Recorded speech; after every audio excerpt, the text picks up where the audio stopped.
I will go through candlesticks and different patterns they form, which could be used to interpret where price will go next.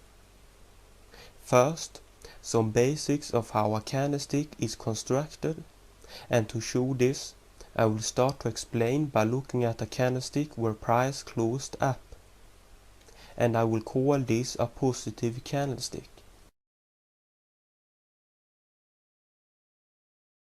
The area of the positive candlestick, which is green, is called the real body. The little line below the real body is called the shadow, and the furthest point of the shadow is called the low.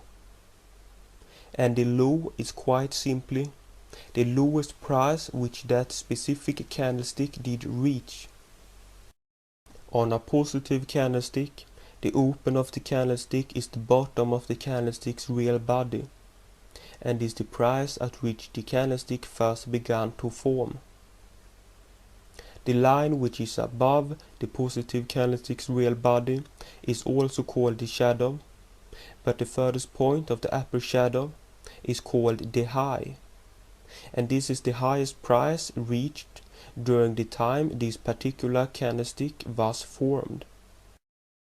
The close for a positive candlestick is the upper part of the real body, and the close is the price where that specific candlestick stopped to form, and another candlestick instead began to form beside it.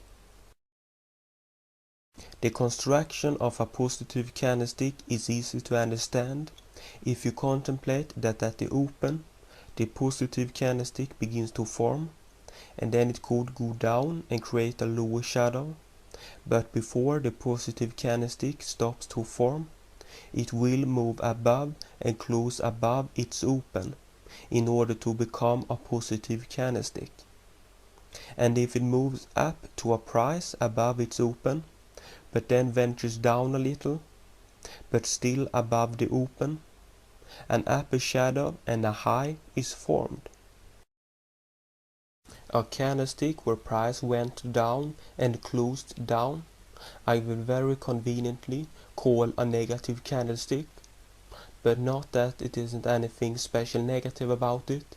You could place a trade on a negative candlestick as well as a positive candlestick.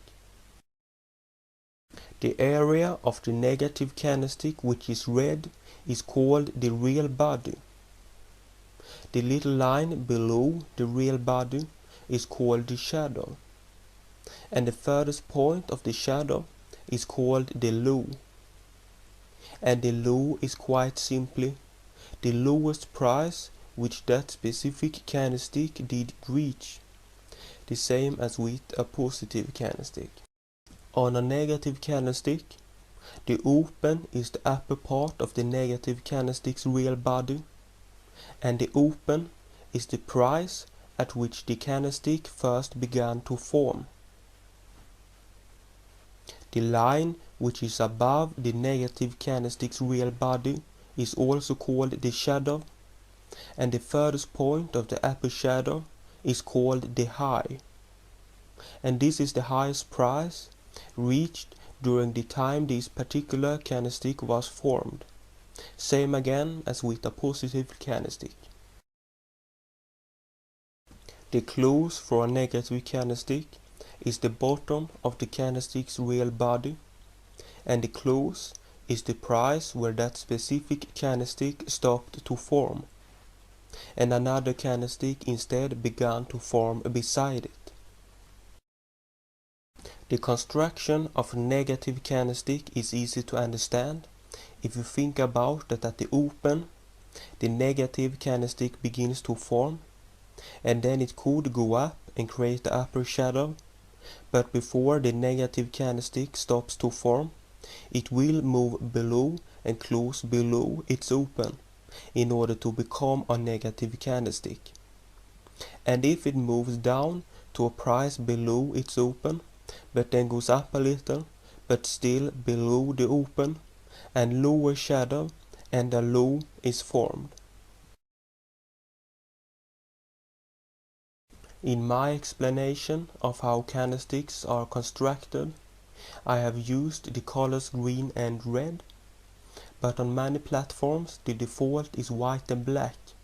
We'll say if a candlestick goes up and closes up, it will be white, and if it is going down and closes down, it will be black.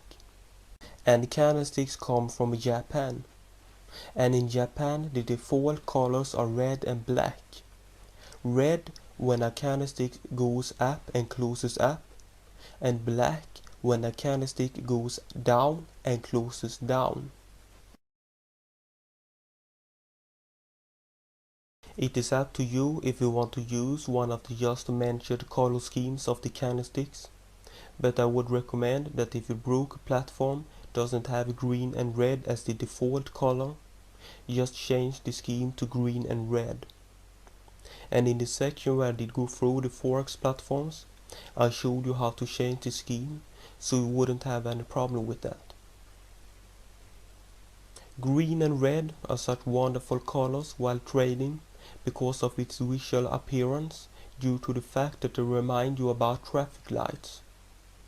You could think about them as that when the candlesticks are green, the candlesticks drive on and their mode is soaring to the sky, but when the candlesticks are red, they have to wait and their mode is falling down, as well as being red with rage.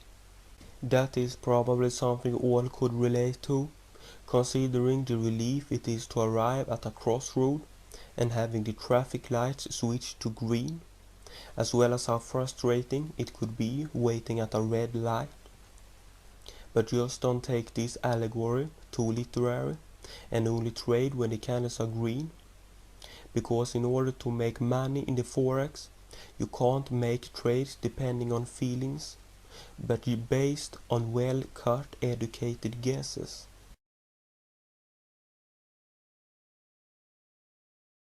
Depending on what time frame diagram you're looking at, candlesticks have a compounded in them price action spanning over different amounts of time. Let me explain. If you were to look at a 15-minute chart, a candlestick on that chart would be showing price action for a 15-minute period, and the next 15-minute period will be indicated by the following candlestick.